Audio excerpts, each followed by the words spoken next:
여러분 안녕하세요. 오늘 집중 분석 시간에서는 진짜 요즘 부동산과 도시계획 쪽에서 제일 핫한 이슈죠. 성남 오리역 일대 제사테크노밸리 개발 소식을 쫙 파헤쳐 볼 겁니다.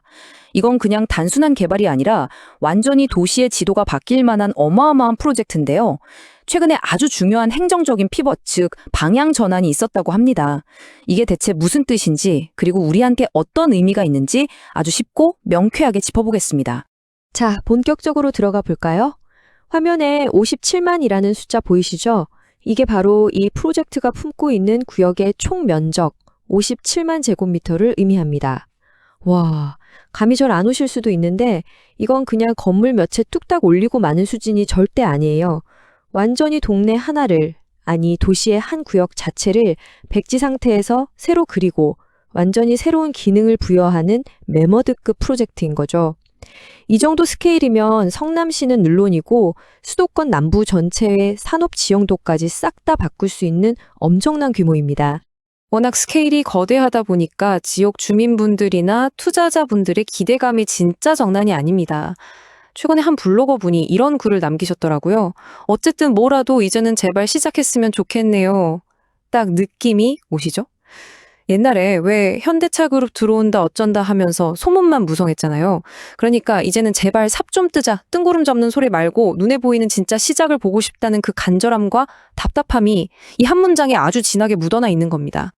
네, 그래서 오늘 우리는 성남시가 이 답답한 상황을 뚫기 위해 최근에 어떤 결단을 내렸는지 차근차근 뜯어볼 건데요. 첫 번째, 오리역세권 개발의 새로운 전환점. 두 번째, 기존 방식인 도시혁신구역의 한계. 세 번째, 그렇다면 왜 지구단위 계획을 선택했나?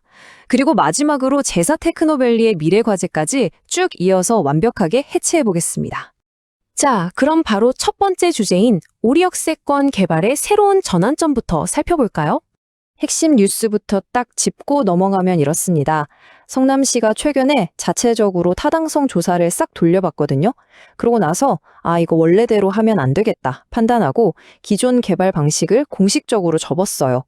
원래는 도시혁신구역이라는 타이틀을 달고 가려고 했는데 이제는 지구단위 계획이라는 완전히 다른 틀로 갈아타겠다고 공식 선언을 한 겁니다. 자, 그럼 여기서 당연히 의문이 생기죠. 멀쩡히 하려던 걸 왜 바꿨을까요? 두 번째 주제, 도시혁신구역 방식의 한계로 넘어가서 보겠습니다.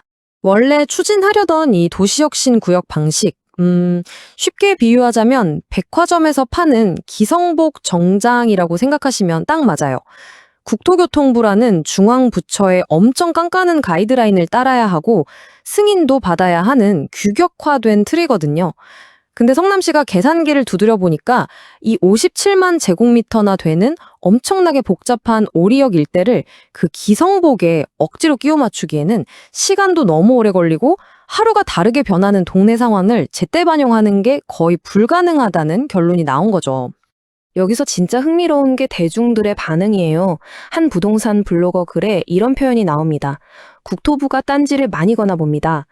여기서 오해하시면 안 되는 게 우리가 지금 국토부가 잘했다, 성남시가 잘했다 편에 가르자는 게 절대 아닙니다. 이 반응이 중요한 이유는요. 거대한 지역개발을 두고 중앙정부의 깐깐한 통제랑 빨리 좀 합시다 하는 지역의 열망에 부딪혔을 때 대중들이 그 행정적인 마찰을 어떻게 피부로 느끼고 있는지를 아주 리얼하게 보여주는 지표이기 때문입니다. 그래서 결정적인 핵심 포인트가 바로 이 구조적인 긴장감입니다. 외부의 거대한 관료 시스템을 통과해야 하는 중앙 통제 방식과 우리 앞마당은 우리가 제일 잘하니까 유연하고 빠르게 움직여보자는 성남시의 지역 맞춤형 민첩성이 팽팽하게 맞붙은 거죠. 결국 성남시 입장에서는 지금 당장 그 어떤 것보다도 스피드와 유연성이 절실하게 필요했던 겁니다. 그렇다면 성남시가 원래 계획을 과감히 버리고 새롭게 꺼내든 카드는 뭘까요? 세 번째 주제, 지구단위 계획 왜 선택했나?입니다. 네, 정답은 바로 지구단위 계획입니다. 아까 제가 도시혁신구역을 기성복이라고 했잖아요.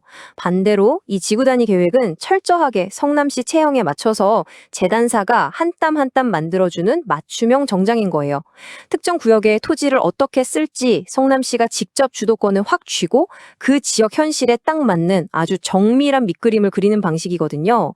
한마디로 우리 당면한 현실에 제일 잘 맞는 옷 우리가 직접 지어 입겠습니다 하고 선언한 셈이죠. 이게 진짜 영리한 게 방향을 확 틀면서 얻는 장점이 한두 개가 아닙니다.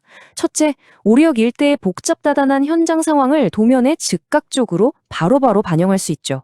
둘째, 복잡한 중앙부처 결제 라인을 줄여버리니까 이른바 골든타임을 안 놓치고 사업의 속도를 확 낼 수 있는 겁니다.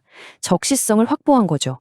그리고 마지막으로 그냥 느낌으로 바꾼 게 아니라 성남시가 자체적으로 돌린 타당성 검토 용역 결과에 기반한 아주 합리적이고 객관적인 결정이라는 점입니다. 한마디로 유연성하고 속도, 이 두 머리 토끼를 확실하게 다 잡겠다는 전략입니다. 자, 이제 마지막 네 번째 주제로 넘어가 보겠습니다. 제4 테크노밸리의 미래 과제. 솔직히 성남시의 이런 정책적 피봇 전략적으로 아주 훌륭합니다. 하지만 여전히 현실적으로 넘어야 할 산들이 꽤 많아요. 일단 본인들이 주도권을 가져온 만큼 누구도 토달지 못하게 아주 치밀하고 정교한 세부 계획을 스스로 쫙 짜야 합니다. 그리고 진짜 중요한 거, 언제까지 무엇을 하겠다는 확실하고 구체적인 실행 일정, 즉 타임라인을 시민들에게 줘야 해요. 아까 이제는 뭐라도 제발 시작했으면 좋겠다 하셨던 그 간절한 시민분 목소리 기억하시죠? 그분들한테 막연한 기다림이 아니라 명확한 일정을 보여줘야 한다는 겁니다.